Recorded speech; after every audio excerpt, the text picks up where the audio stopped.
बऱ्याच वेळा बेसनामुळे ॲसिडिटीचा त्रास होतो, त्यामुळे आपण हा ढोकळा खायचा टाळतो। तर आज आपण झटपट आणि अगदी हलका फुलका होणारा मूग डाळीचा आणि पोह्याचा ढोकळा बघणार आहोत। अगदी सॉफ्ट होतो, बेसनापेक्षा सुद्धा तो हलका होतो आणि करायला सुद्धा खूप सोपा आहे। व्हिडिओ शेवटपर्यंत नक्की बघा, काही टिप्स दिलेले आहेत, त्यामुळे अजिबात स्किप करू नका। आणि तुम्हीसुद्धा हा असा ढोकळा नक्की बनवून बघा। तुम्ही जर माझ्या चॅनलवर नवीन असाल तर सबस्क्राईब करा, शेजारची बेल आयकॉन प्रेस करा, जेणेकरून नवीन आणि सोप्या रेसिपीचं नोटिफिकेशन तुम्हाला पहिल्यांदा मिळेल। नमस्कार, मी पूजा, यम्मी कुकिंग विथ पूजामध्ये आपले स्वागत आहे। आता सर्वप्रथम इथं मी 1 वाटी मुगाची डाळ घेतलेली आहे। आता ही डाळ आपल्याला पहिल्यांदा धुवून घ्यायची आहे। त्यासोबतच मी इथं अगदी पाव वाटी कांदा पोहे असतात ना, ते पोहे घेतलेले आहेत। आता हे दोन्ही आपल्याला स्वच्छ 2 ते 3 वेळा पाण्याने धुवून घ्यायचं आहे। आता मी हे धुवून घेतलेलं आहे। आता ही डाळ आणि पोहे बुडतील एवढं आपल्याला ह्याच्यात पाणी ॲड करून कमीत कमी हे 2 ते 2.5 तास आपल्याला भिजत घालायचं आहे। जर तुम्ही सकाळी करणार असाल तर रात्री भिजत घातला तरी पण चालेल। आता हे बाजूला ठेवूया। आता इथं बघू शकता मी 2 तास भिजत घातलं होतं। मूग डाळ छान भिजली गेलेली आहे, पोहे तर पटकन भिजले जातात। आता हे मिक्सरच्या भांड्यामध्ये आपल्याला काढून घ्यायचं आहे। मूग डाळ भिजायला जास्त वेळ लागत नाही, त्यामुळे अगदी सकाळी तुम्ही भिजत घातला आणि 1-2 तासानं मिक्सरमध्ये काढल्या बारीक तरी पण चालेल। आता हे सर्व मिक्सरमध्ये काढून घेऊया। आता त्यासोबतच ह्याला एक टेक्स्चर येण्यासाठी इथं मी अर्धी वाटी रवा घालत आहे। रवा जाड किंवा बारीक कोणताही वापरला तरी पण चालेल। आता ह्याच्यात आपल्याला लिंबू न घालता ह्याच्यात मी अर्धा चमचा सायट्रिक ॲसिड म्हणजेच लिंबूसत्व घालणार आहे। 1 चमचा साखर घातलेली आहे। चवीनुसार मीठ घालून घ्यायचं आहे। अगदी पाव चमचा आपल्याला ह्याच्यात हळद घालायची आहे, म्हणजे कलर खूप छान येतो। आणि 1 चमचा कच्चं तेल वापरायचं आहे, जे नेहमी जेवणासाठी वापरतो ते। आणि अर्धा कप पाणी वापरलेलं आहे। कन्सिस्टन्सीनुसार पाण्याचं प्रमाण कमी जास्त होऊ शकतं। अगदी बारीक ह्याची स्मूथ पेस्ट तयार करून घ्यायची आहे। आता इथं बघू शकता, जेवढं तुम्हाला बारीक वाटता येईल तेवढं ते बारीक वाटून घ्यायचे आहे। जर डाळ छान भिजली गेली असेल तर ती अगदी स्मूथ अशी छान वाटली जाते। आता हे एका बाउलमध्ये आपण काढून घेऊया। अगदी ढोकळा हा करायला खूप सोपा आहे, अगदी हलका फुलका होतो।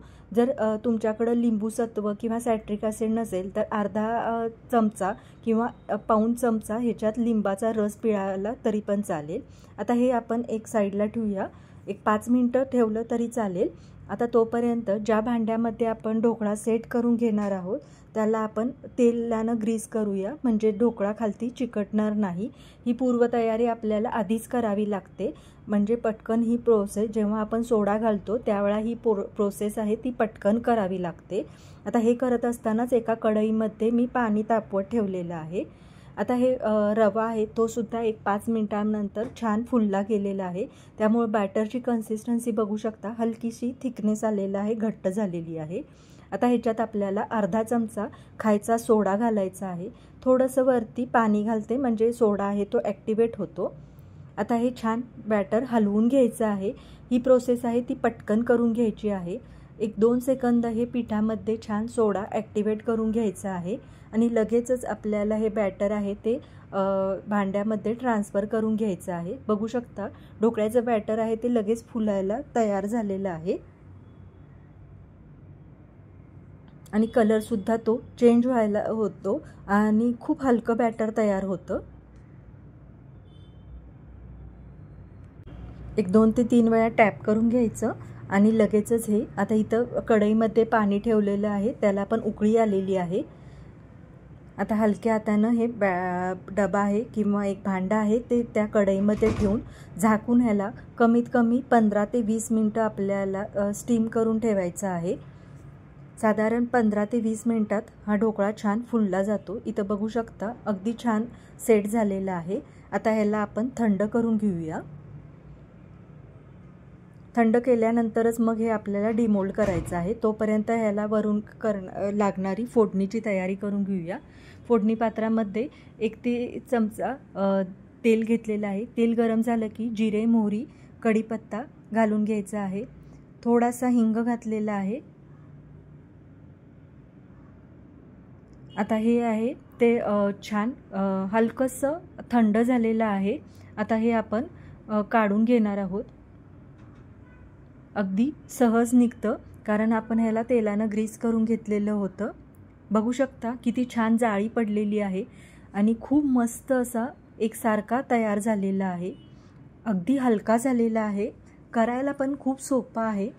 आता गार झाल्यानंतरच ह्याला आपण कट करून घेणार आहोत.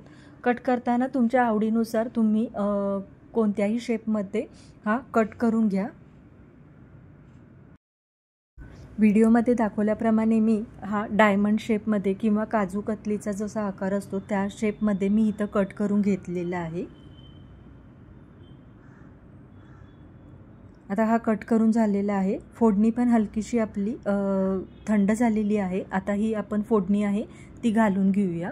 नेहमी आपण बेसनाच्या ढोकळ्याला साखरेचं पाणी घालतो, पण ह्याला घालायची अजिबात गरज नाही. हा असाच खाल्ला तरी पण खूप छान लागतो आणि अजिबात तो टाळूला चिकटत नाही किंवा जरी तो थंड राहिला, दिवसभर राहिला तरीसुद्धा तो अजिबात कोरडा होत नाही.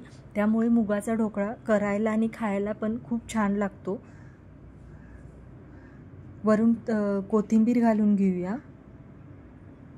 जर तुमच्याकडं ओलं खोबरं असेल तर ते सुद्धा तुम्ही इथं घालू शकता.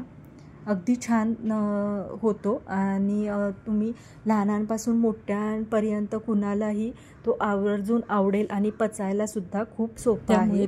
तुम्ही एकदा तरी असा ढोकळा करून बघा आणि आजची रेसिपी कशी वाटली हे देखील मला कमेंटमध्ये नक्की सांगा. तुम्ही जर माझ्या चॅनलवर नवीन असाल तर सबस्क्राईब करा आणि तुमच्या नातेवाईकांसोबत, फ्रेंडसोबत जरूर शेअर करा. थँक्यू.